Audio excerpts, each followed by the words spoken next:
Hey everyone, welcome back to Treehouse Friends. I'm Dan Gorgone, the marketing and business teacher at Treehouse, and we're joined today by author C.C. Chapman. C.C., thanks for coming, man. Psyched to be here. All right, now C.C. is an author of a couple books, Content Rules, and Amazing Things Will Happen. He's worked with some huge clients around the world, talking about HBO, Coca-Cola, American Eagle, country music television, right? Yep. And in addition to a whole bunch more.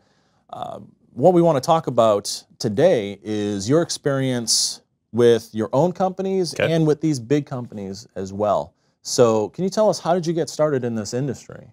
Well, nobody told me I couldn't do it. I was working at a college doing digital marketing and decided that I wanted to move on to something else. And a friend of mine was starting an agency and said, well, come work for me. It was a small 9-person shop. This was at the height of social media, and we did a lot of virtual world projects. One of the biggest projects I ever did that I'm still very proud of is we brought Coca-Cola into Second Life back in the day, a virtual thirst project.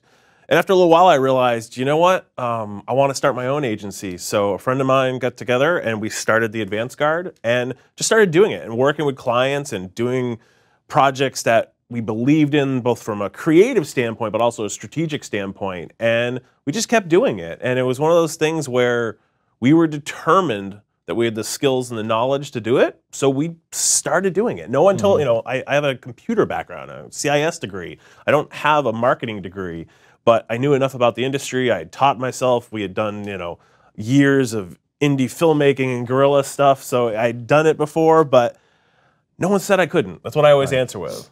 And is that something that you hear from other entrepreneurs out there, that, you know, when they reach that point, and it's, you know, it's a tipping point for some people where they're working for someone else and then they decide that they're going to work for themselves. Now, I mean, what was it specifically that really pushed you where you said, I'm not going to do this anymore, I'm going to be my own boss? What it really boiled down to, at least for me, was I was working with great people. We were doing great work.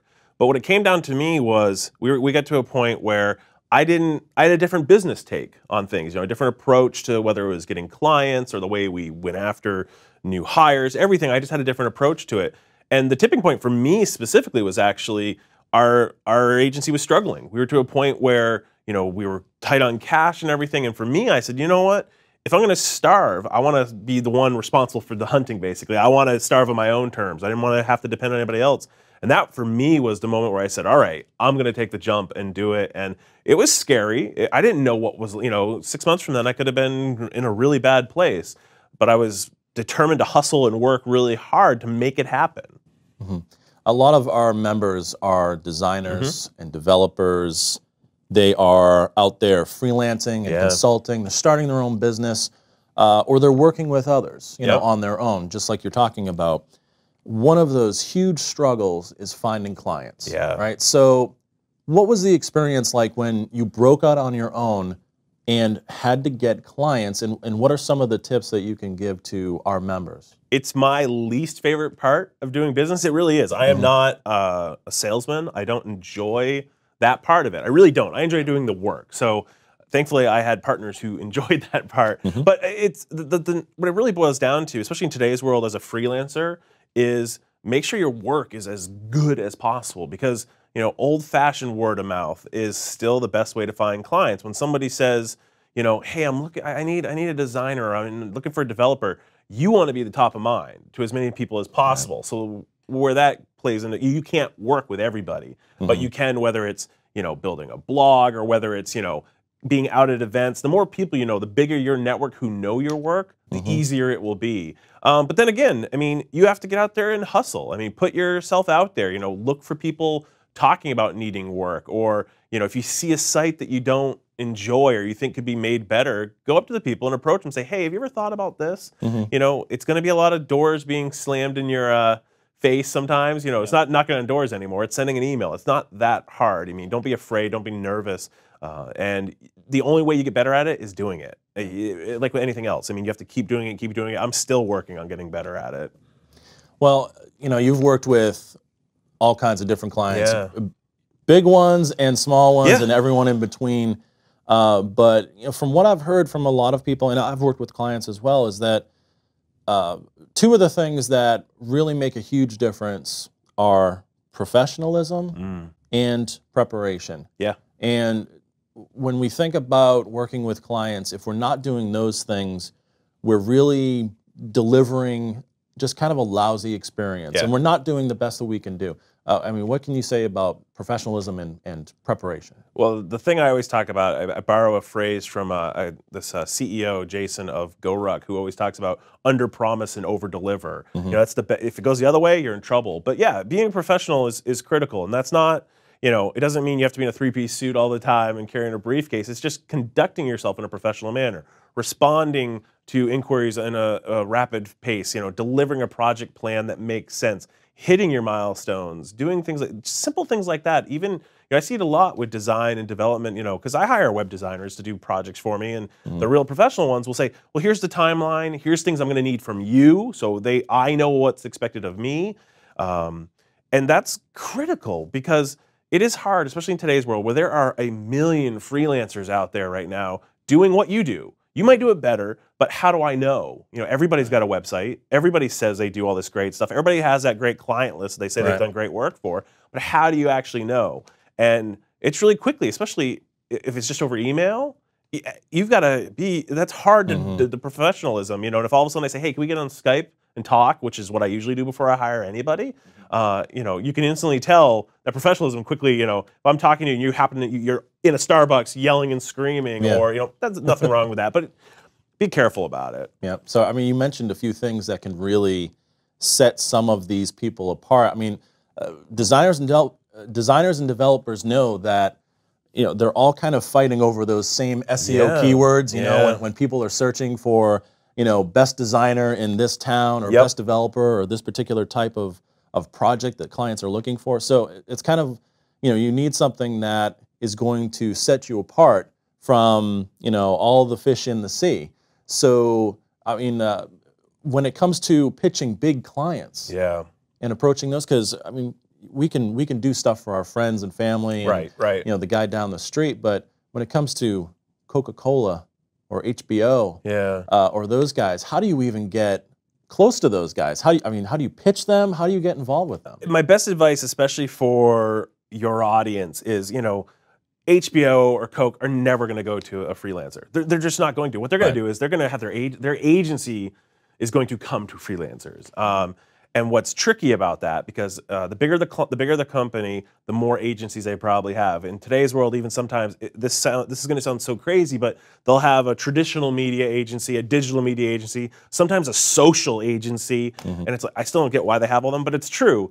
So getting to know the agencies in your community is critical because they're the ones who are going to land the clients. And whenever I do work today, because now I'm a freelancer, I mean, I do it through agencies. Very rarely will a company bring me in directly. So getting to know those agencies is a very important step because if they, especially, at least I know from my agency days, once you're in with an agency, if you're delivering really good work, they'll come back to you. They'll be like, hey, so-and-so did that project for us. Let's go back to him or her and bring them in again because it's easier than trying to find somebody new. So if you get into those, start going to those networking or look for agencies. I mean, every city in the world has agencies. Even small towns now have agencies.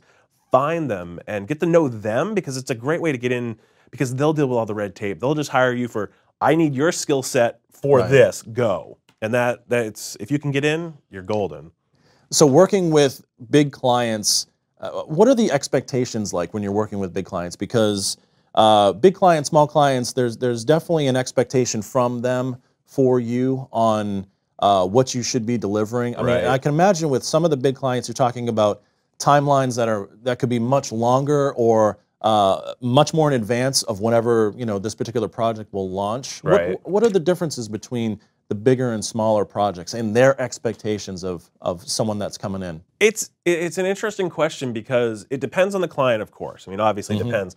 But when you're dealing with, you know, a $500,000 budget on a project, you can be sure they're paying close attention. That timeline is critical. A lot of my background was in entertainment projects. So whether it was, you know, launching, you know, True Blood for HBO or doing, you know, a Shark Week project, you know, we had a very finite, you know, we're doing this 6 to 8 weeks. This project, it's happening. The show's premiering. You don't have any, you know, scope creep is going to happen and you can't escape it.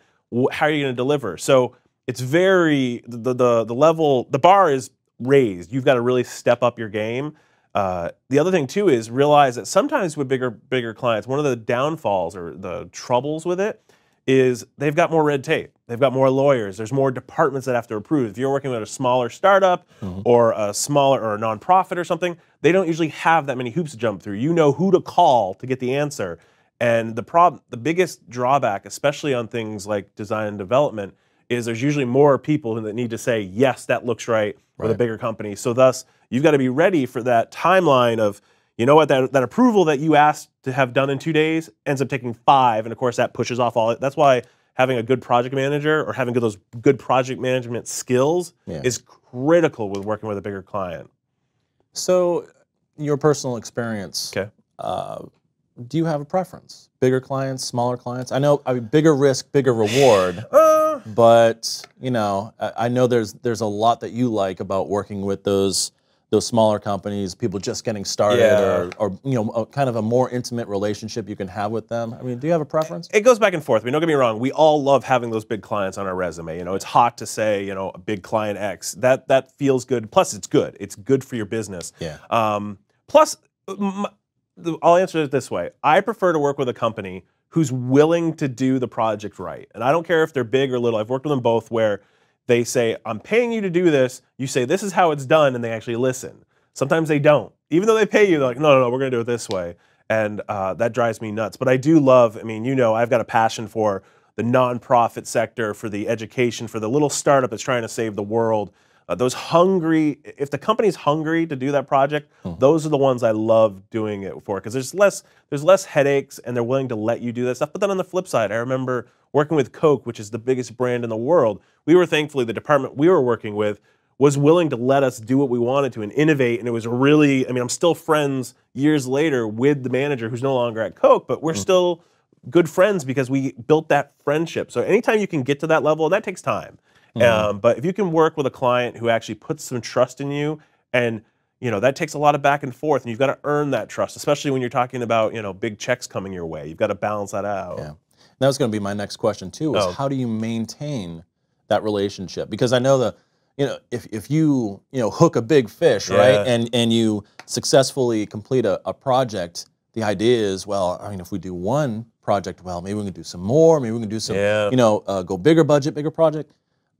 But you know, is the relationship really the more important, kind of the more powerful? It's crucial. It's crucial because face it, no matter who it is, nobody works for the same company forever. You know, 50 years ago, you worked.